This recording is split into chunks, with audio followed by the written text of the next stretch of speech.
So welcome everybody to our discussion tonight on local foods in the Farm Bill.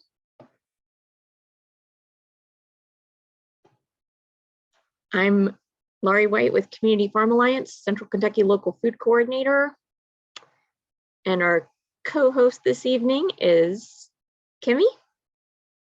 Hey everyone, I'm Kimmie Ishmael. I'm the Policy Campaign Coordinator at CFA at Community Farm Alliance.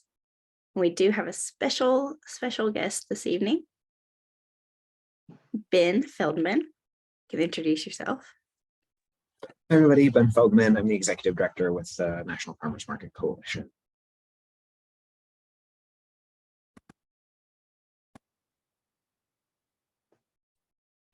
So just to highlight a little bit about CFA, we are a membership-based organization. We are a statewide grassroots organization as well, and we have a very broad spectrum of interests from family farming to local food consumers, both state and national policy as well. And we have many members from all over our amazing, beautiful state. And it ranges from people who are farmers and not farmers as well, and those who are just interested in agriculture. So just a little bit about CFA.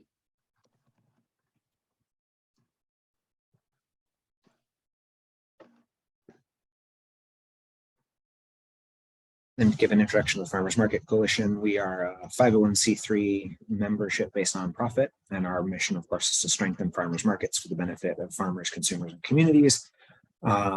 We really focus in on farmers market operators as our primary stakeholder group. That was something we identified as a core part of our work within our 2019 strategic plan, and our work falls into two main buckets. One is providing supports that includes resources, training, and connection between farmers market operators, and then also promotion and advocacy work that includes our work around Market Week and our advocacy that we do at the federal level on farmers market topics.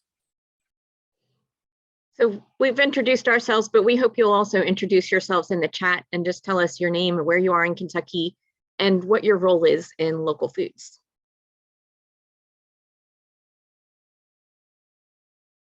So what we will talk about today is a lot. So feel free, this is very interactive. Feel free to ask questions in the chat, interrupt us and say, hey, I have something. We want this to be very conversational, but we will be doing a quick overview of the Farm Bill, its process, for those of you who might have missed our Farm Bill Basics webinar. But then we'll get into the nuts and bolts of local foods overview, the local food system and how it is incorporated in the Farm Bill. And then we'll talk a little bit about CFA and Farmers Market Coalition's Farm Bill priorities and our platforms, and then how you all can be involved and stay involved in this process. So a little bit of everything today, so buckle in, we're excited.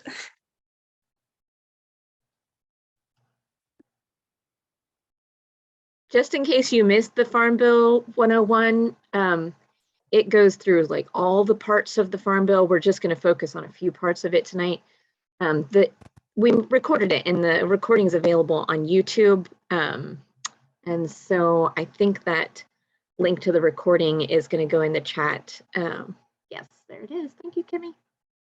So that's available to you. So tonight we're going to quickly look at the Farm Bill overall, and then specifically take a deeper dive on local foods. So starting to just look at like how local foods fits in the overall food system, you're looking at this is data from the US Agriculture Census. You're looking at max 3% of farm sales in the United States are selling to local and regional markets. So by far, the vast majority of food that people eat is not local food in the US. And the statistics are that in the US, the average bite of food travels 2,500 or more miles from the farm to the plate. So it's a very small part of farm sales, but it's a growing part. So you can see from 2012 to 2017, some big increases there. And I want to look at that middle section, the food sold directly to retail markets, institutions, and hubs. The reason there's no data for that in 2012 is that's a new question that's been added. So we haven't even really been tracking this kind of local regional food sales as its own segment of the agriculture industry for that long. So it's an evolving, there's evolving data on this, and it's a growing sector. So looking at the data that we have for Kentucky, you can see in the years that we have data available, there's a huge increase, 57% increase in local food sales for Kentucky. So anybody who's looking at growth trends in industries, like that is a really huge increase, definitely something to pay attention to. Also an increase in the number of farms participating in selling food locally. And yet that only accounts for 0.5% of the total farm sales in Kentucky. So growing, but so much room to grow still also.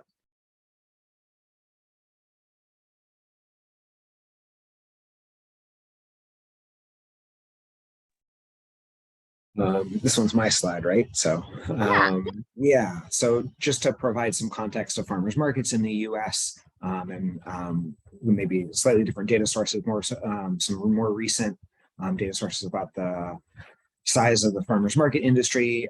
Some estimates recently indicated over $2 billion annually in sales directly to farmers. And of course, this, as the last slide showed, massive growth over 40 years, really, charting the growth of both farmers markets and the local food sector as a whole. It's really happened quite significantly, starting in the late 70s and early 80s with some laws that were changed both at the federal level and then some things that were happening with the U.S. economy. We know farmers markets are strong economic drivers, and that they also can be really important tools to build community and create places of belonging within those communities.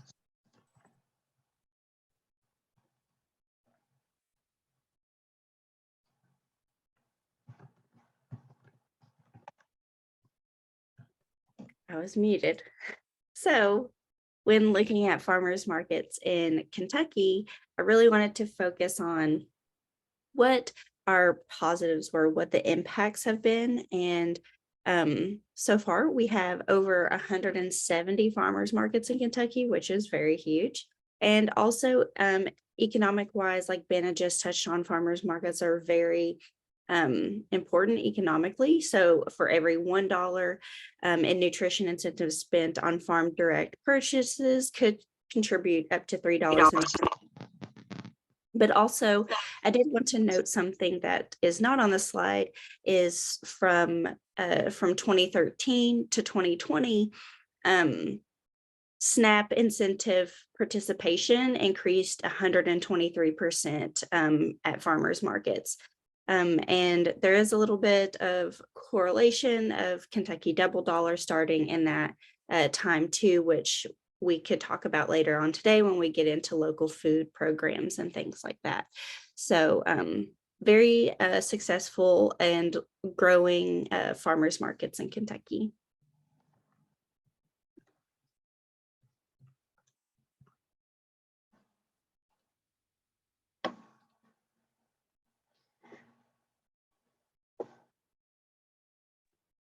So now that we've looked at the local food system, we're going to take a look at the Farm Bill. Original Farm Bill was the Agricultural Adjustment Act of 1933. The Farm Bill is just kind of the colloquial short name for it. It has different names every time it gets reauthorized. It was part of the New Deal and was addressing concerns of the Great Depression and the Dust Bowl. In 1973, it gained status by nutrition programs being added to it, and it became an omnibus bill, which basically means that it's not the territory of just one committee in Congress. There are multiple committees that have to contribute to the formation of the Farm Bill. You can see there have been many things added to the Farm Bill over the years, conservation titles. The most recent Farm Bill was the 2018 Agriculture Improvement Act. There were not a lot of major changes from the 2014 to the 2018 Farm Bill. We'll talk about a few of those. The current Farm Bill is set to expire in September of next year. The Farm Bill is renewed about every 5 years. So there's a lot of activity. We don't just in September next year write a Farm Bill. There's a lot of activity leading up to that. So we'll look at some of that. To set the stage a little bit though, I want to say the original Farm Bill, having been written during the Dust Bowl,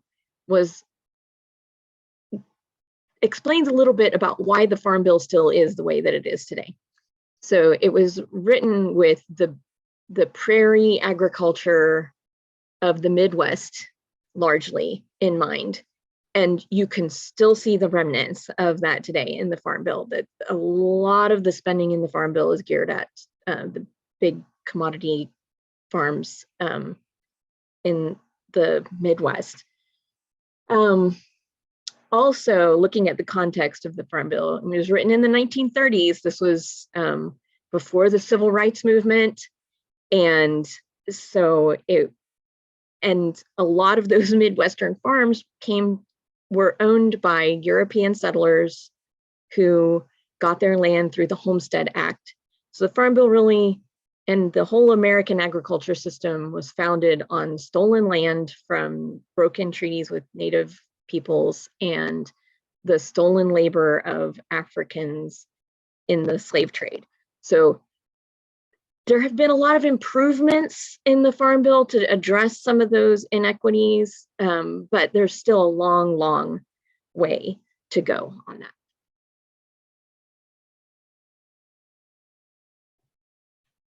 So I just want to take a quick look at how much money is involved in Farm Bill policy. So a total of $428 billion for looking at the 2018 Farm Bill. And you can see that 3/4 of that is the nutrition program spending.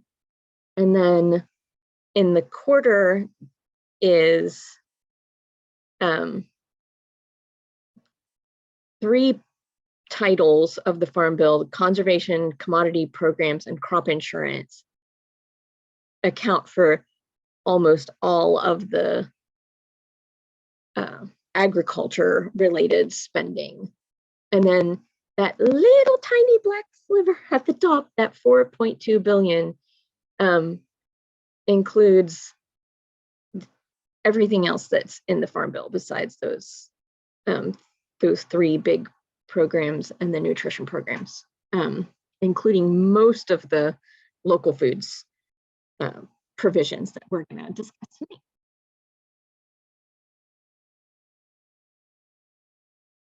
So we'll take a quick look at, who writes the Farm Bill, where does it come from, and its process. So where it starts is typically the members of Congress who sit on the House and Senate Ag committees typically hold the primary responsibility of drafting these bills. But throughout the legislative process, there will be chances to take out or add to, amend certain aspects of the bill. And Kentucky actually sits in a pretty peculiar spot because we have quite a few influential members of Congress. Besides Mitch McConnell, we also have Coomer and Andy Barr, and even Rand Paul, who's a ranking member on a health committee as well. So we, when it comes to advocacy and our members of Congress's influence on the Farm Bill and the way it's written, Kentucky does have a lot of influence on that. So the process, the governing process has about 5 steps. Each committee drafts their own version of the bill, and then each chamber, the House and the Senate, they will debate, amend the bill and vote on them. And then this leads to something a lot of people in step 3 don't know as a conference committee. It'll go to conference where it has to be decided. It has to be the same bill. It can't be 2 separate things. They have to come together on agreement on something. And then that comes to step 4, which is the final step of the combined bill. Everything that was agreed upon gets voted on, and then it's sent to the desk of the president to be signed. So it's very straightforward how you think a bill would get passed, but a lot of people don't know that you have to agree upon the same bill in conference committee. So there's that as well. And so when it comes to influencing the Farm Bill, you know, how do we go about that? And in this legislative process, is there something that our members of Congress can do also that influence the Farm Bill? And what we get is something called a marker bill. And so this is a bill that's introduced to Congress to signal support to an issue. This is most likely with the goal of inclusion to a bigger bill like the Farm Bill. And this shows, you know, support, grassroots effort. You can call your members of Congress and say, I need you to support this marker bill on this local foods program or something along those lines.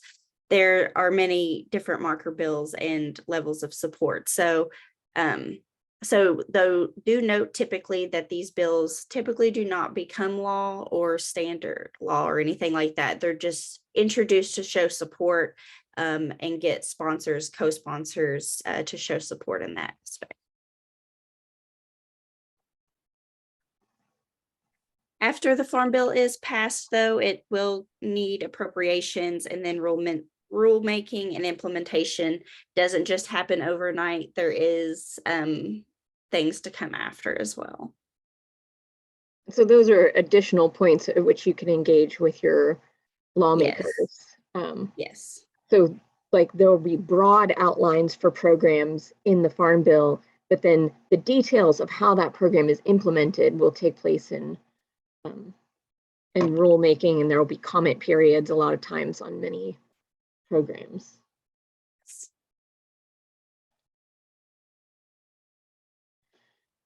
So there are 12 titles currently in the Farm Bill, and these are the areas that are covered in those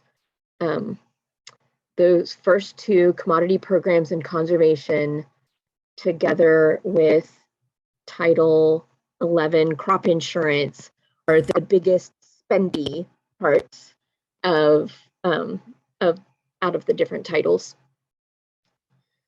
Then except for, I mean, other than the nutrition, we already said the nutrition portion is about 75% of the spending that's regulated in the Farm Bill.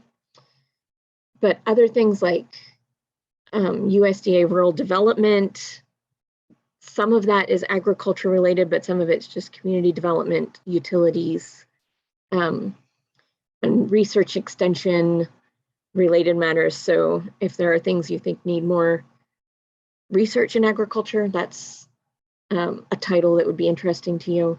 or technical assistance. Forestry energy includes the REAP program, which lots of farms take advantage of, and horticulture, and then there's several significant programs in miscellaneous, and we're actually going to talk about at least one of those tonight. Well, a couple of those. So that's the overall what's in the Farm Bill. And so there's a whole lot in it, but actually there's some stuff not in it as well that you would think that that would be in it, and that does include like FDA food safety things, as well as meat inspection, and farm and food worker rights and protections, and things like WIC and school meals. So things that you would think would be considered a part of the Farm Bill or part of the local food supply chain in some way is actually not included in this, but housed in other legislation.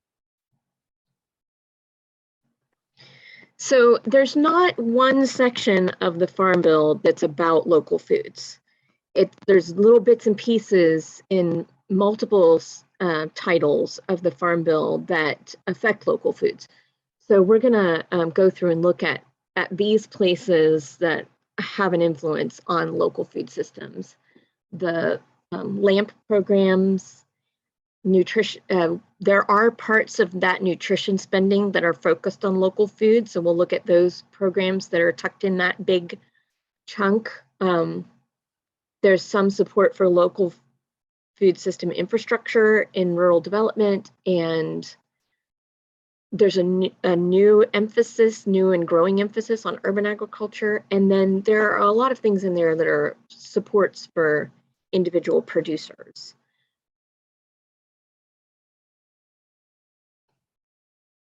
So first we're going to look at the LAMP programs, and Ben's going to share with us about what's in that section.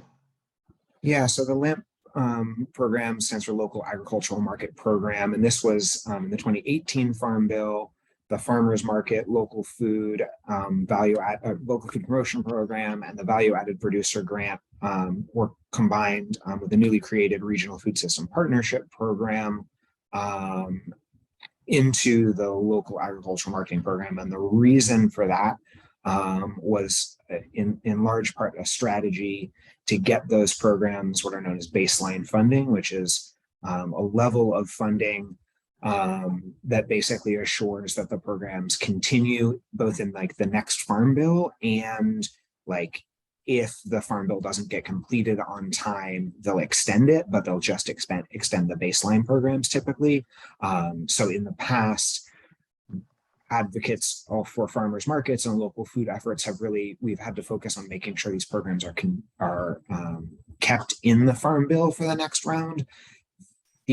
The fact that we were able to get these programs to the baseline funding helps us be able to be better positioned as we go into this next Farm Bill to advocate for some of the changes that we need to see within the programs. And that is going to be important, partly because we haven't really had that opportunity, and also it may be challenging to get additional funds for those programs at this time, but there's a lot there that we can still do.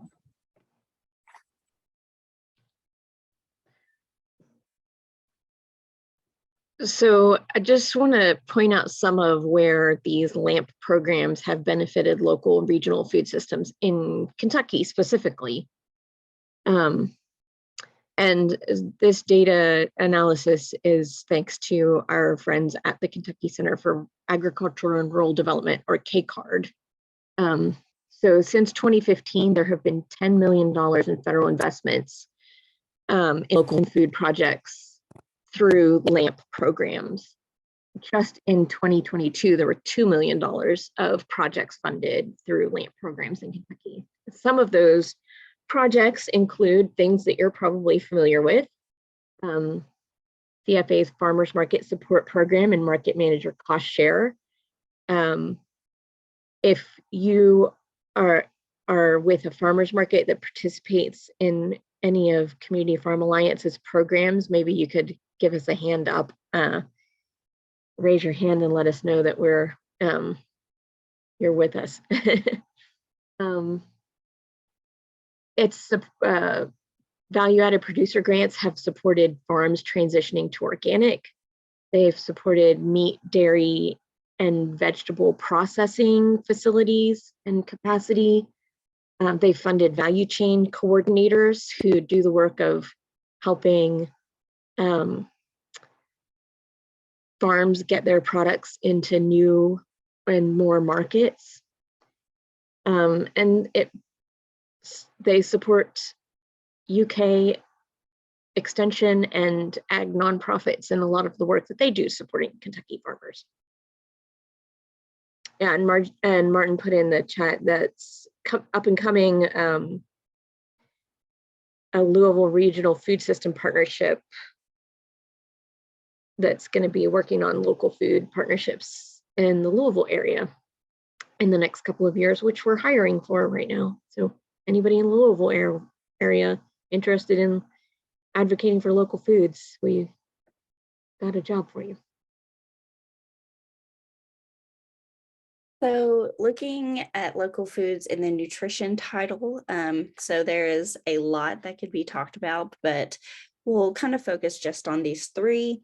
So we have the Senior Farmers Market Nutrition Program. A lot of you all might be familiar. So the Farm Bill provides funding, federal funding for this program, and about 90% of those funds support support the food cost, and about 10% of that supports administration costs. And about 800,000 or so seniors receive these benefits. And this is an incentive program. So you spend $2, you get $2, that kind of thing. If you're not familiar with GESNIP, it's a little nickname, but is the Gus Schumacher Nutrition Incentive Program. And probably the most notable one that you all might know about through this is the Kentucky Double Dollars program, which is one of our incentive programs that also does vegetables and fresh fruits and vegetables, as well as meat, eggs, and dairy. And then as far as the HFFIFA, as we want to say it, the Healthy Food Financing Initiative. And there are a couple that have been awarded this more recently, one in Lexington, the Julietta Market. And it is to, develop and organize in the North Limestone neighborhood area of Lexington, Kentucky, where they have limited access to fresh fruit and retail access as well. So there was that, as well as the Louisville Community Grocery in Louisville, who also got technical assistance through this program as well. So these are just a few things that these programs do in the local foods nutrition title. But there's so many more we could dive into later. Feel free to ask questions as well, and we can talk about those.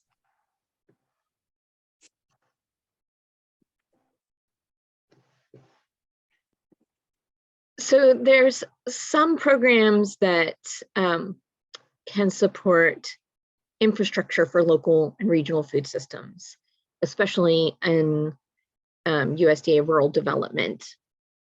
And then, so there's a whole list of different programs there that are in the Farm Bill, but I wanted to point out in Kentucky, rural development funds have gone to the development of a fair number of farmers market pavilions. So that's one example of where these infrastructure programs can support local food systems, and also commercial kitchen development, including the Kane Kitchen in Letcher County that's done so much good work.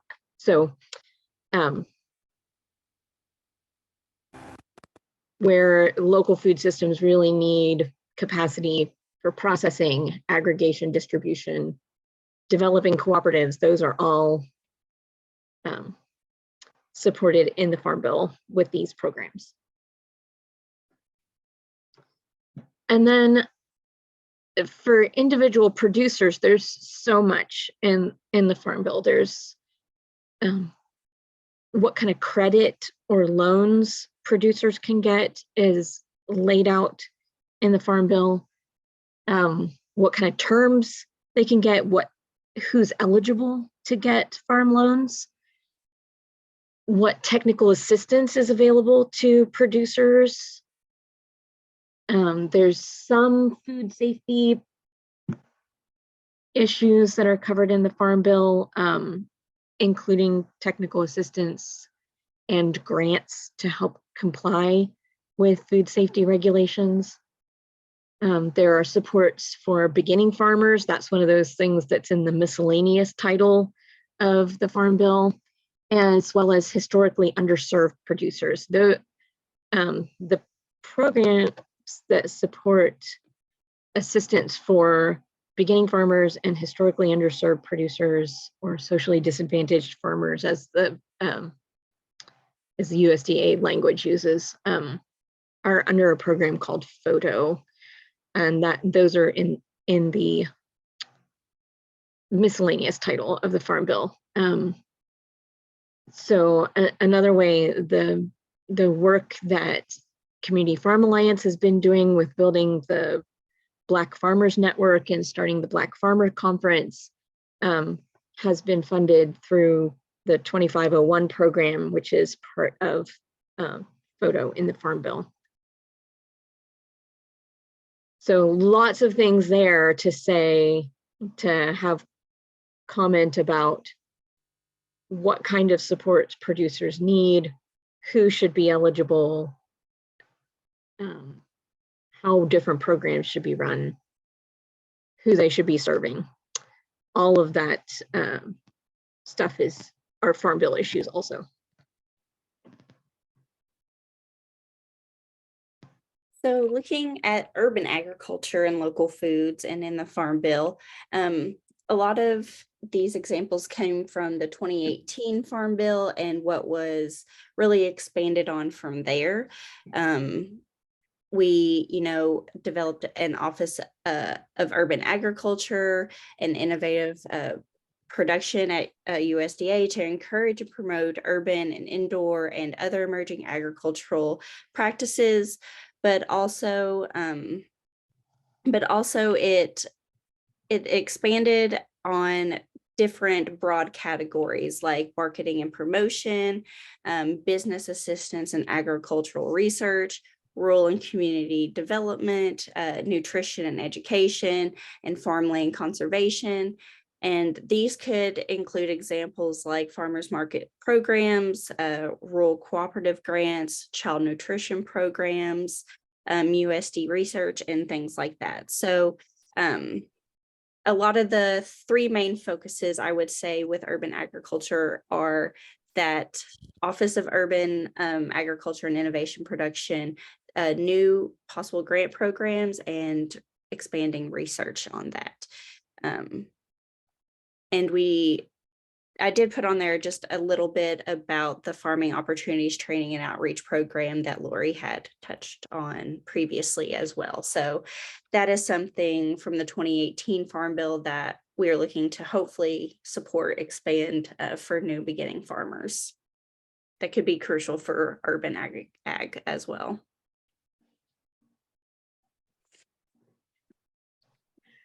So one interesting thing about going into the 2018 Farm Bill is that we're coming out of this pandemic that has had a huge effect on local and regional food systems, as well as global industrial food supply chains. And there have been a huge number of programs for supporting local and regional food systems that have come out in the past couple of years as part of pandemic aid, pandemic relief packages. So it'll be interesting to see whether some of those programs that were in response to the pandemic get rolled into and become a more permanent part of the Farm Bill, including some of the programs that we saw here. Now, there were other things that were part of pandemic ag farmer supports that are not obvious to become enshrined in the Farm Bill. But something else to look at in relationship to the pandemic and the Farm Bill is that during the pandemic, as part of relief packages, some of these programs really got their funding bumped, the funding that was available bumped up, and reduced or eliminated match requirements. So a lot of these grant programs have a match requirement that there has to be so much of the project that is paid for by dollars that are not federal dollars. So there have to be other funding sources for the projects. And during the pandemic, those requirements were either reduced or eliminated for a lot of grant programs that support local food. So it'll be interesting to see what happens with those. We're watching and keeping an eye on. It really increased the accessibility of those programs. For one thing, just to have a larger grant pool, but also to have reduced match requirements.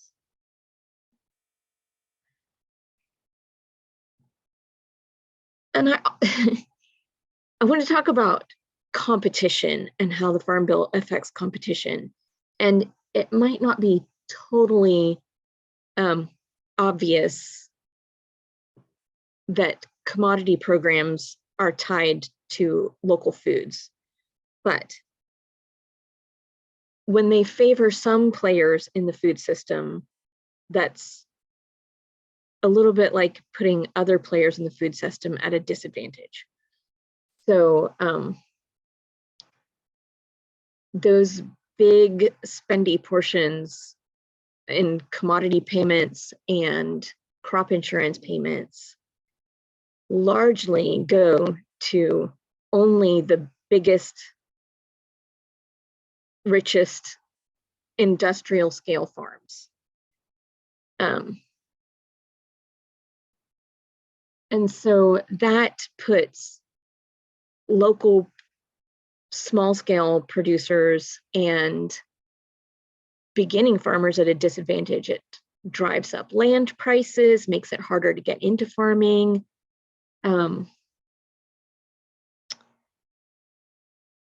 And so there's a lot that can be done in the Farm Bill to level the playing field for small scale and family farms. Some suggestions at the bottom there are and some of the competition measures are in that miscellaneous title also, to strengthen antitrust enforcement, to promote fair competition, and to modernize the Packers and Stockyards Act. So those better regulation of the biggest players in the food system can make it easier for the smaller players in the food system to get a fair shake.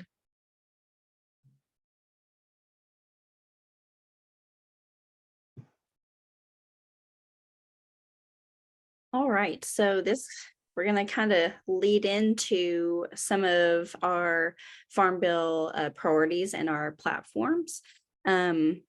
As I talk about these a little bit, I am going to put a link in the chat to CFA's current Farm Bill priorities that we would like input on as your all's input on this as well.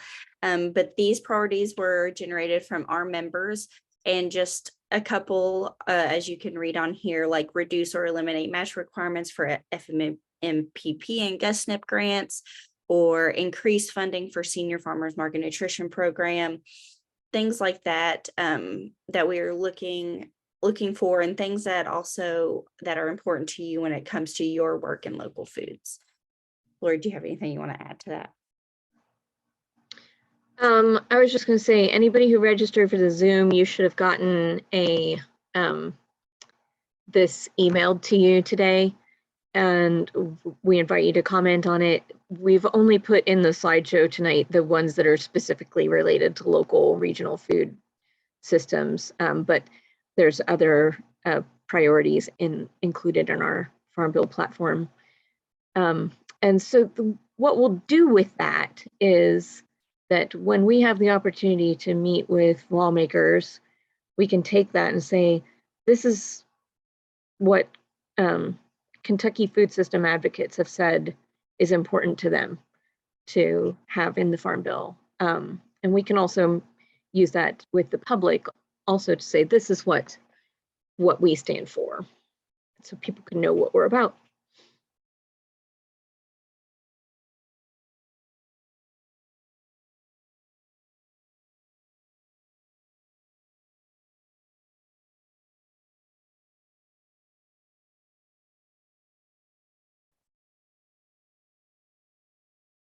And like Kimmie said, this is a draft, so it's not finalized yet and still has room for input.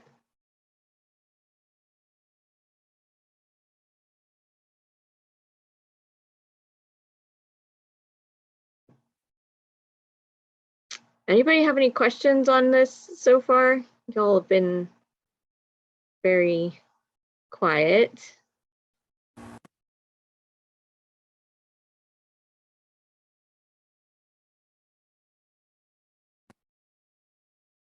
We're gonna go on and ask Ben to share with us about the advocacy that Farmers Market Coalition is doing, but if you have any questions, let us know. Sorry, so you'll see definitely some overlap here with FMC's priorities and CFA's, but overall, the biggest priority for us this year is to improve the farmers market promotion program grants in order to make them simpler, easier to access, and relevant for more organizations. There are some specific efforts underway to try and look to other grant programs within the Farm Bill, including, excuse me, not in the Farm Bill, but some other programs, including some of the farm to school grants, and using a model called the turnkey grants. Essentially, the idea is to create an additional tier of grant applications under $100,000 that would have a very simple application, review, and administration process to really try to make that process easier and more accessible. So that is probably our biggest priority. We also have priorities related to the Senior Farmers Market Nutrition Program, match requirements across multiple programs, and one of the things about the Senior Farmers Market Nutrition Program is doing some work to harmonize it with the WIC program. Oh, there's one other thing I should have mentioned other than the Farmers Market Promotion Program grant. One effort that we are engaged in is to add SNAP transactions or SNAP activities, excuse me, rather as a eligible activity under the Farmers Market Promotion Program grants. Some of you who have been part of those grant programs may remember back before 2014, it was possible to use the Farmers Market Promotion Program grants to cover costs for, like, say, launching a SNAP program at a farmer's market, and that was removed as an eligible activity. And so our goal is to have that added back in either by working with USDA or by working with Congress. So I think there's one more slide here about our priorities. Yeah, so we've also got a priority related to the Gusher Market Nutrition Incentive Program about funding there. And just there's a few specific details related to how that program is structured from an administrative perspective. Not to get too far into the weeds, but some of you who may be familiar with the earn and spend issues that have come up in the request for proposal that grant program, we're hoping to get that addressed. And then one issue that came up during the pandemic it's challenging for many markets at various times was that farmers markets, while part of the agricultural system, were not necessarily specifically identified as essential infrastructure. So we have been asked to have farmers markets designated as critical infrastructure within essential infrastructure, excuse me, within the critical infrastructure worker guidance. So that's one other thing. And then I'm going to go ahead and drop into the chat our updated policy priorities, which have a little bit more detail on some of these things. And if folks have questions about them, I'm happy to answer any questions, but that'll help with some of the details without me having to go into the weeds. Okay, so we've gotten several questions in the chat. First, Martin asked about advocacy opportunities, and that's what we're going to get to next. We had a question about how to help urban ag producers, how to make these programs more useful for them. Well, I think that part of that is knowing the programs that are available, and any of the things that we've talked about, making programs, application processes more streamlined, simplified, making more room for smaller opportunities, like Ben was talking about with the turnkey grants. Anything where we can make smaller opportunities that are more accessible, that goes a long way. Let's see, we had a question from our Facebook Live audience about the biggest struggle to see fruition happen.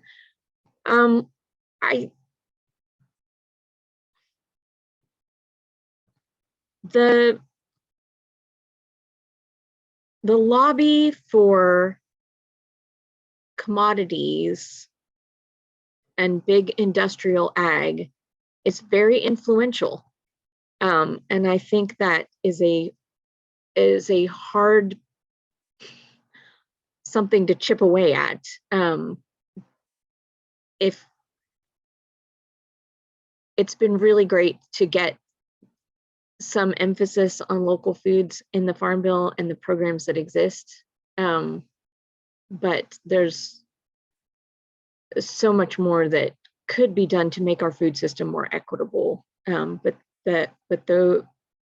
there are powerful people with a healthy bankroll who would like to see all of those programs stay the way that they are. There's a lot of interest in maintaining the status quo. I would say that's the biggest struggle. Facebook Live audience there. Kimmie, you want to answer the what's GusNIP one? Yes, and Martin kind of put it in the chat. It's the Gus Schumacher Nutrition Incentive Program.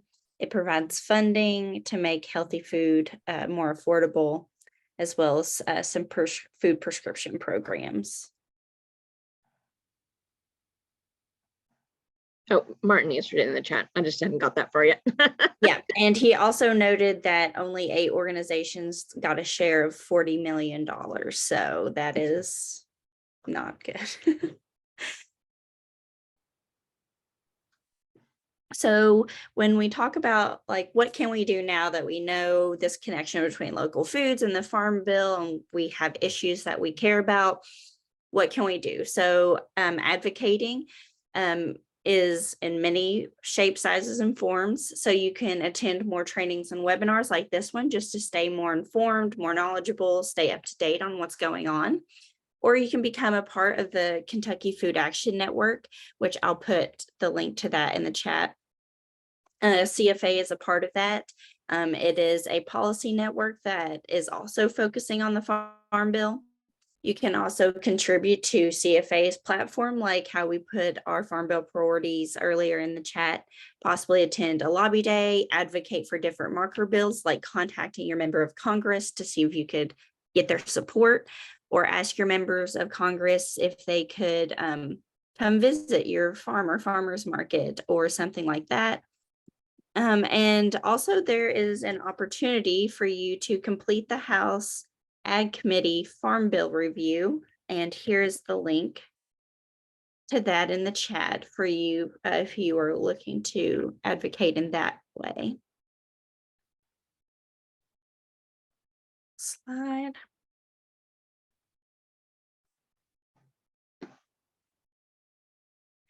So when we talk about marker bills and marker bill advocacy, what does that really mean? So mainly we want you to ask your member of Congress to sponsor or co-sponsor a marker bill, asking them for their support or opposition for a specific marker bill. You can either, show up at an in-district event like a town hall or something like that to try and get support for a marker bill.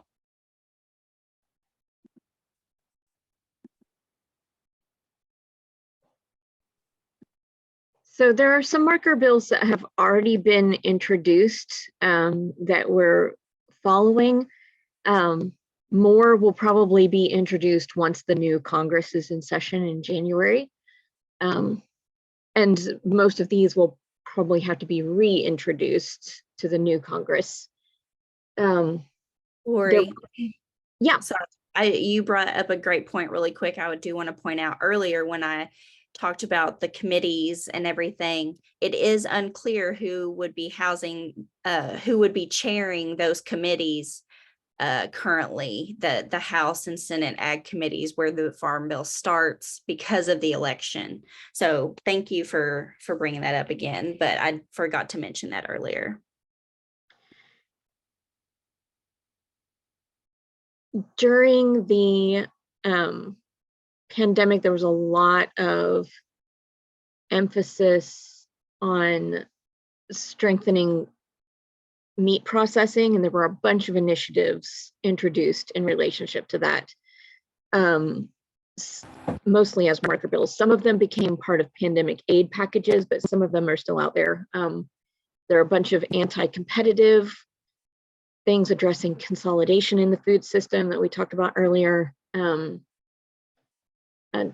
Ben, do you want to say anything about the Farmers Market and Food Bank Act? Yeah, just to mention it mostly focuses on the senior farmers market nutrition program that we talked about a little bit earlier. It definitely, in its current version, is a little bit impressive, but they have plans to reintroduce it next session of Congress, and the additions that they have recommendations, and not say that the current bill is bad, but it has some changes that need to happen. But that's definitely something that we're in support of. So if you're doing any advocacy work, definitely another one worth mentioning. Yeah, mostly focused on the senior farmers market nutrition.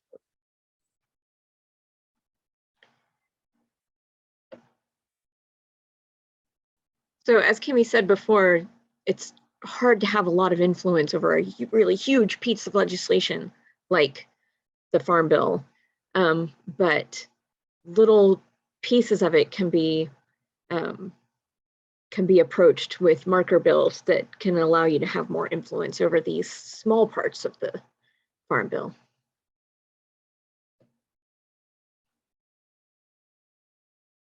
All right, so looking at some resources that you might need when it comes to advocacy.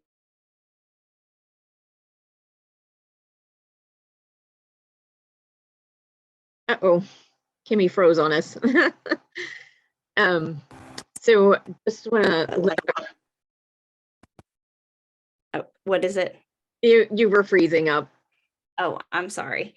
Am I okay now? Yes. Okay.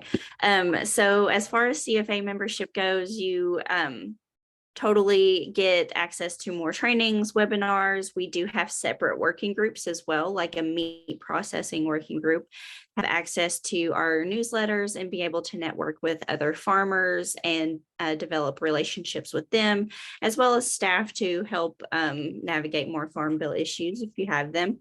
But then also KFAN, Kentucky Food Action Network, who CFA is a part of. They also offer Farm Bill trainings and webinars, as well as Farm Bill working groups and ag and food system working groups. They also have newsletters and they advocate in the feeding and hunger space. So things that have to do with like food incentive programs or things like that, we really work with. I did put the links to both of those websites there in the chat, so you can get a look at KFAN and get a look at membership for CFA as well.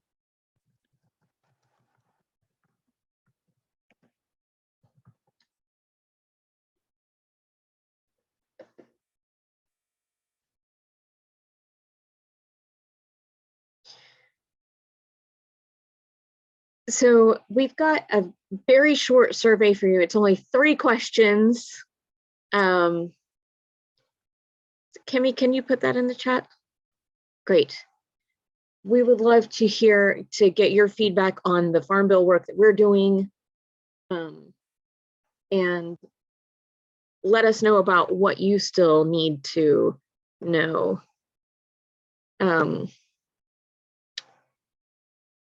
Some other special topics that we have talked about doing a deeper dive on are climate and conservation in the Farm Bill, fair opportunities in farming for BIPOC beginning farmers, subsidy reform and payment limits, and we'll probably, as these marker bills get reintroduced to the new Congress, take a look at spotlights, some of those as we go along.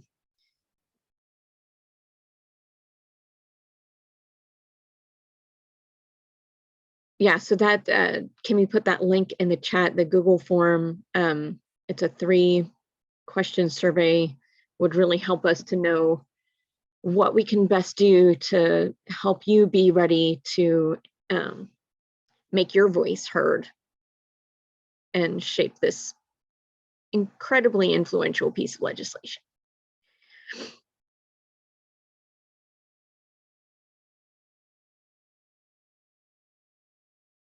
Any questions?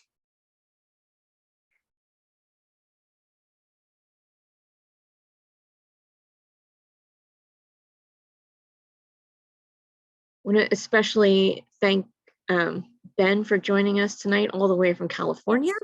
All the way from California. And all your good leadership on farmers markets. It's so important. Thanks, my pleasure.